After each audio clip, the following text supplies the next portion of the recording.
it's Rachel with Koa, and today he and I are going to practice our loose leash walking. Koa and I are in a new area that he hasn't gotten to check out, so he's really looking around, wanting to see what's here. So this is a perfect opportunity for us to practice the loose leash walking techniques.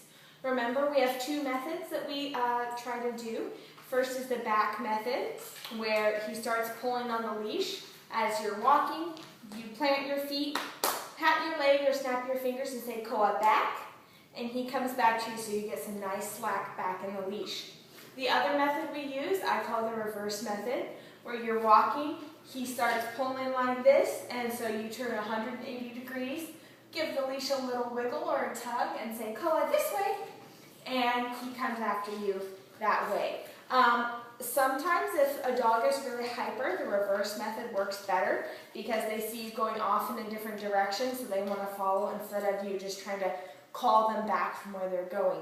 Also, if they're big pullers, it helps let you walk a little farther without them pulling, because if they're at the end of their 6-foot leash over there, then you turn around and say this way, they have to make up all that distance and then some before they start pulling again at all. But keep in mind that the purpose of these techniques is so that Koa learns to never pull when he's on the leash, so that he knows exactly what's expected of him when the leash goes on, and that he can walk nicely and calmly, and you will be in control of the walk and he doesn't pull you around.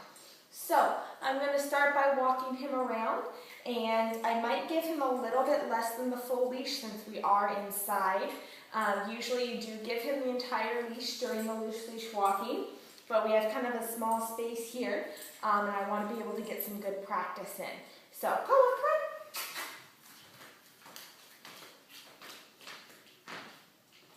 Koa, this way. Good boy. Koa, this way. Good boy. Koa, this way. Koa, this way. Good boy. Koa back. Koa back. Good boy. Koa this way. All right, so he's doing quite well. Good boy, Koa. Yeah. Koa this way.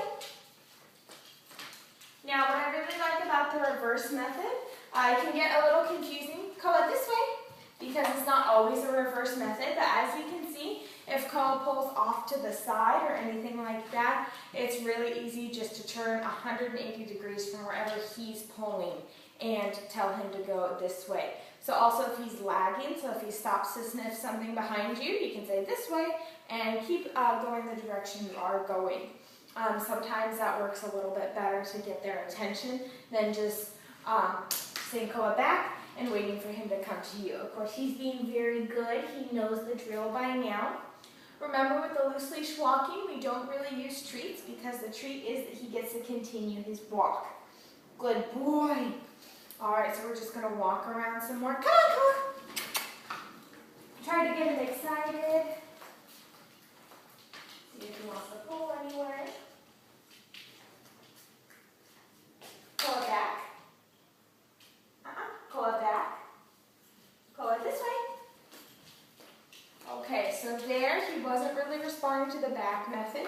He was just kind of going in a semicircle with the leash there. And so I think that he does respond best to the reverse method. Koa this way. However, it does depend on the situation of which is going to be best suited for him and you. Practice both. Koa back. Good boy. So that he gets used to doing both. And you have a little bit more versatility. So like I said, when you are out in a different situation, you can choose which method works best. And he knows what's expected of him. Koa back. Koa back. Koa back. Good boy. And we'll respond to both of them. All right, this was Rachel and Koa. We are working on loose leash walking.